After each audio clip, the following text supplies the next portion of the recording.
Добрий ранок, мої любі малята. Як ви вважаєте, чому я з парасолькою? Так, правильно, бо на вулиці йде дощик. І люди ховаються під парасольками. А давайте подивимося, як себе поводять квіти під час дощу. Що з ними відбувається?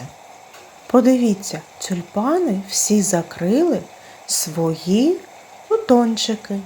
Вони стоять рівно, але закриті.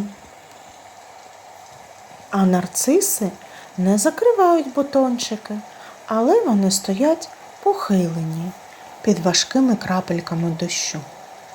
Діти, а як ви вважаєте, дощ корисний для квітів чи ні? Так, звичайно, корисний.